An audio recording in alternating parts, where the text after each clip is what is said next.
മലയാളത്തിലെ ഒരു pan Indian സ്റ്റാറാണ് Fahadh Fazil.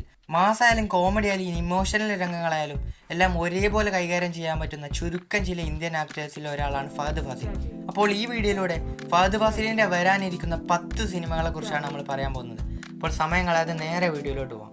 Fahad Fazil, what an amazing actor. Fahad Fazil ഷാനുവിൻ്റെ ഒരു ഫയർ ഉണ്ട്. ഒരു സീൻ നന്നാവാൻ വേണ്ടിയിട്ട് വീണ്ടും വീണ്ടും വീണ്ടും വീണ്ടും വീണ്ടും അത് ചെയ്ത് നോക്കിയിട്ട്. പ്രണവ് മോഹൻലാൽ സാറിനെയാണോ അതോ ദുൽഖർ സൽമാൻ സാറിനെയാണോ ഏറ്റവും കൂടുതൽ ഇഷ്ടം? വെച്ച് കഴിഞ്ഞാൽ രണ്ടുപേരും നമ്മുടെ ചെറുതിലെ മുതൽ കാണുന്നതുകൊണ്ട് രണ്ടുപേരും നമ്മുടെ മക്കൾ പോലെ തന്നെയാണ്.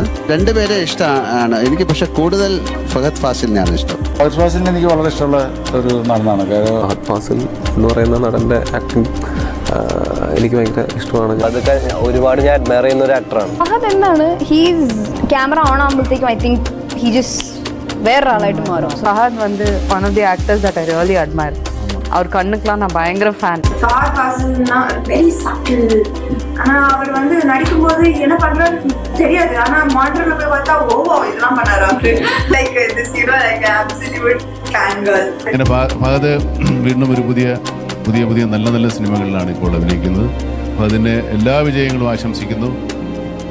എല്ലാ വിജയവും ഓൾ ദ ബെസ്റ്റ്. ഒന്നാം സ്ഥാനത്ത് വേട്ടയ്യൻ. രജനീകാന്ത് നായകനായി 2024 പുറത്തിറങ്ങാനിരിക്കുന്ന സിനിമയാണ് വേട്ടയ്യൻ. സിനിമയിൽ രജനീകാന്തിൻ്റെ കൂടെ ഫഹദ് ഫാസിൽ, അമിതാഭ് ബച്ചൻ, മഞ്ജു വാര്യർ എന്നിവരും ഉണ്ട്. ഓൾറെഡി ഷൂട്ടിംഗ് തുടങ്ങിയ സിനിമയുടെ ചില ഫോട്ടോകളും വീഡിയോകളൊക്കെ വന്നിട്ടുണ്ട്.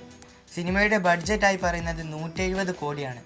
അതേപോലെ സിനിമയുടെ മ്യൂസിക് ചെയ്യുന്നത് ജയിലർ, ലിയോ എന്നീ സിനിമകളിൽ മ്യൂസിക് കമ്പോസ് ചെയ്ത അനിരുദ്ധ് തന്നെയാണ്. രണ്ടാം സ്ഥാനത്ത് പുഷ്പ 2 ദ റൂട്ട്. അല്ലു അർജുനും രശ്മിക മന്ദാനയും ചേർത്ത് സുകുമാർ ഡയറക്റ്റ് ചെയ്യുന്ന 2024 ഓഗസ്റ്റ് 15 പുറത്തിറങ്ങാനിരിക്കുന്ന സിനിമയാണ് പുഷ്പ 2. ഈ സിനിമയിലെ വില്ലനായിട്ടാണ് ഫഹദ് ഫാസിൽ എത്തുന്നത്. പുഷ്പയുടെ ഫസ്റ്റ് പാർട്ടിൽ തന്നെ ഫഹദ് ഫാസിൽ അവസാന ഭാഗങ്ങളിലൊക്കെ വന്നിരുന്നു.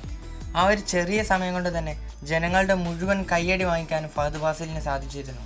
ഫഹദ് ഫാസിലിൻ്റെ കരിയറിലെ തന്നെ ഏറ്റവും വലിയൊരു സിനിമയാണ് പുഷ്പ 2. ഏകദേശം 500 കോടിയാണ് ഇതിൻ്റെ ബഡ്ജറ്റായിട്ട് വരുന്നത്. തെലുങ്കിൽ ഇറങ്ങാനിരിക്കുന്ന ഈ സിനിമയ്ക്ക് വേണ്ടി ഇന്ത്യ മുഴുവനും കാത്തിരിക്കുകയാണ്. ഇതിനോടകം തന്നെ സിനിമയുടെ ഒരു പാട്ടും ഒരു ടീസറും നിർമ്മാതാക്കൾ പുറത്തു വിട്ടിട്ടുണ്ട്. ഏതായാലും ഫഹദ് ഫാസിലിൻ്റെ ഒരു അഴിഞ്ഞാട്ടം തന്നെ നമുക്ക് സിനിമയിൽ പ്രതീക്ഷിക്കാം. മൂന്നാമത്തെ സിനിമയാണ് ഓക്സിജൻ. ബാഹുബലിയുടെ നിർമ്മാതാക്കളായ അർക്ക മീഡിയൻസിനോട് ചേർന്ന് സിദ്ധാർത്ഥ് നാഥല്ല സംവിധാനം ചെയ്യുന്ന സിനിമയാണ് ഓക്സിജൻ. ചിത്രത്തിൻ്റെ പോസ്റ്റർ ഇപ്പോൾ പുറത്തു വിട്ടിട്ടുണ്ട്. ഒരു യഥാർത്ഥ സംഭവത്തെ ആസ്പദമാക്കി തെലുങ്കിൽ പുറത്തിറങ്ങാനിരിക്കുന്ന സിനിമയാണ് ഓക്സിജൻ. സിനിമയിൽ ഫഹദ് ഫാസിലാണ് നായകൻ എന്നല്ലാതെ മറ്റൊരു വിവരവും ഇപ്പോൾ പുറത്തു വിട്ടിട്ടില്ല. നാലാം സ്ഥാനത്ത് ഓടും കുതിര ചാടും കുതിര. അൽതാഫ് സലീം സംവിധാനം ചെയ്ത് ഫഹദ് ഫാസിലും കല്യാണി പ്രിയദർശനും ഒന്നിക്കുന്ന ഒരു കോമഡി സിനിമയാണ് ഓടും കുതിര ചാടും കുതിര. സിനിമയുടെ ഷൂട്ട് 2024 തുടങ്ങുമെന്നാണ് പറയുന്നത്. സിനിമയിൽ ധ്യാൻ ശ്രീനിവാസൻ, ലാൽ എന്നിവരുമുണ്ട്. അഞ്ചാം സ്ഥാനത്ത് ഹനുമാൻ ഗിയർ.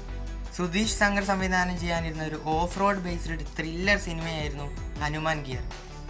സിനിമയുടെ ഭാഗത്തു നിന്ന് ഒരു പോസ്റ്റർ വന്നു എന്നല്ലാതെ മറ്റൊരു അപ്ഡേഷൻസും ഇപ്പോൾ അറിയാൻ പറ്റുന്നില്ല. ആറാം സ്ഥാനത്ത് മാരീസൻ. ഫഹദ് ഫാസിൽ വടിവേലു കൂട്ടുകെട്ടിൽ സുധീഷ് ശങ്കർ സംവിധാനം ചെയ്യാനിരിക്കുന്ന ഒരു തമിഴ് സിനിമയാണ് മാരീസൻ. തമിഴ് പ്രേക്ഷകരെ വളരെയധികം കാത്തിരിക്കുന്ന ഒരു സിനിമ കൂടിയാണിത്. കാരണം 2023 മാരി സെൽവരാജൻ സംവിധാനം ചെയ്ത മാമന്നൻ എന്ന സിനിമ വളരെയധികം വിജയമായിരുന്നു തമിഴ്നാട്ടിൽ. ഈ സിനിമയിൽ വടിവേലു നായകനായും ഫഹദ് ഫാസിൽ വില്ലനായും ആയിരുന്നു വന്നിരുന്നത്. എന്നാൽ ഈ സിനിമയിൽ ഫഹദിൻ്റെ പെർഫോമൻസ് ഒക്കെ അടിപൊളിയായിരുന്നു. സിനിമയിലൂടെ ഫഹദിന് തമിഴ്നാട്ടിൽ കൂടുതൽ ഫാൻസിനെ ഉണ്ടാക്കാനും സാധിച്ചിരുന്നു. 2024 ഷൂട്ടിംഗ് തുടങ്ങുമെന്നാണ് ഇപ്പോൾ പ്രതീക്ഷിക്കുന്നത്. ഏഴാമത്തെ സിനിമ പാട്ട്. ഗോൾഡിന് ശേഷം അൽഫോൺസ് പുത്രൻ സംവിധാനം ചെയ്യാനിരുന്ന സിനിമയായിരുന്നു പാട്ട്. സിനിമയിൽ ഫഹദ് ഫാസിലിൻ്റെ കൂടെ നയൻതാരയാണ് വരുന്നത്. പക്ഷേ അൽഫോൺസ് പുത്രൻ ഡയറക്റ്റിംഗ് ഒക്കെ നിർത്തുകയാണ് എന്നൊരു വാർത്ത ഇപ്പോൾ വരുന്നുണ്ട്. അതുകൊണ്ട് തന്നെ ഈ സിനിമ നടക്കുമോ എന്നും അറിയില്ല. എട്ടാം സ്ഥാനത്ത് കരാട്ടെ ചന്ദ്രൻ. റോയ് സംവിധാനം ചെയ്ത് ഫഹദ് ഫാസിലിനെ നായകനാക്കി ഇറങ്ങാനിരിക്കുന്ന ഒരു ആക്ഷൻ കോമഡി ഡ്രാമ സിനിമയാണ് കരാട്ട ചന്ദ്രൻ. ഫഹദ് കരാട്ടെ പ്രാക്ടീസ് ചെയ്യുന്ന ചിത്രങ്ങളൊക്കെ ഇപ്പോൾ പുറത്തു വന്നിട്ടുണ്ട്.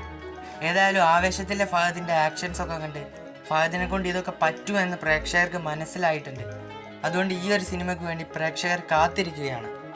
ഒമ്പതാം സ്ഥാനത്ത് തേവർ മകൻ 2. വിക്രമിന് ശേഷം ഫഹദ് ഫാസിലും കമലഹാസനും ഒന്നിക്കുന്ന ഒരു സിനിമയാണിത്. 1992 ഇറങ്ങിയ കമലഹാസൻ്റെ ഒരു സിനിമയായിരുന്നു തേവർ മകൻ എന്നത്. ഈ ഒരു സിനിമയുടെ സെക്കൻഡ് പാർട്ടാണ് തേവർ മകൻ 2.